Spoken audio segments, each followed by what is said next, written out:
माननीय मुख्यमंत्री नेतृत्व में ओडिशार गोटे हाई लेवल टीम अहमदाबाद 3 दिनिया गस्त कर दुईटी रोड शो 3टी राउंड टेबुल मीटिंग एवं पाखापाखि 130 ऊर्ध शिल्पपति मान सहित माननीय मुख्यमंत्री 1-to-1 आलोचना करते सहित आमर मुंद्रा पोर्ट विजिट आम करती किभली भाव में लॉजिस्टिक इंफ्रास्ट्रक्चर इंडस्ट्री तीनटा को इंटीग्रेट करी गोटे पोर्ट रो विकास हो पार राज्यर आर्थिक विकास रे प्रमुख योगदान रही पार से मुंद्रा पोर्ट रे आम देखी तापर आमर एकता नगर जो कावेड़िया स्टाच्यू ऑफ यूनिटी अच्छी टूरिज्म रो इकोसिस्टम किभली भाव में से तार बुद्धि घटी तार गोटे बहुत सुंदर भाव में देखी ये जो विजिट ये इंडस्ट्री सहित टूरिज्म ओडिशा रे विकास होबार निश्चित भाव में सहायक हम पाखापाखि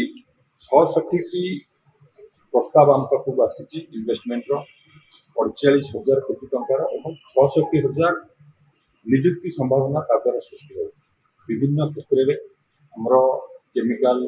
सेक्टर रे textile engineering goods pharma renewable energy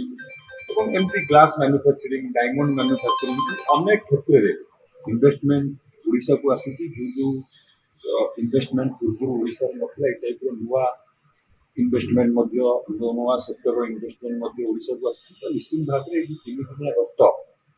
ओडिशार अभिवृद्धि पर ये इंडस्ट्री और टूरिज्म क्षेत्र में निश्चित भाव में सहायक ओडिशा रे हीरा कारखाना हम तुमको ऑलरेडी माननीय मुख्यमंत्री गोटे ग्राउंड ब्रेकिंग कर सारी आउ गोटे प्रस्ताव भी गुजरात अहमदाबाद आसी निश्चित भाव में गोटे तो खोर्धार ऑलरेडी तार ग्राउंड ब्रेकिंग काम आरंभ हो गला अन्यटी प्रस्ताव आसी जे इन्वेस्टर से चूज कर स्थान में कले सुविधा हम सहज हम से हिसाब से आम जगह जोगे पोर्ट बेस्ड इंडस्ट्री और पोर्ट डेवलपमेंट ओडिशा रे आगे आशा करबा देखंतु मुंद्रा पोर्ट विजिट करिवार मुख्य कारण है से किभली भाव में लॉजिस्टिक इंफ्रास्ट्रक्चर इंडस्ट्री तीनटा को इंटीग्रेट करा जायछि माननीय मुख्यमंत्री जो विजन अच्छी धामरा पोर्ट को से भाव में किभली भाव में से एसीजेड करके पोर्ट लेड इंडस्ट्री से निर्माण हम पोर्ट रो अभिवृद्धि हवा सहित ओडिशार आर्थिक अभिवृद्धि हम गुरुत्व दिया धन्यवाद।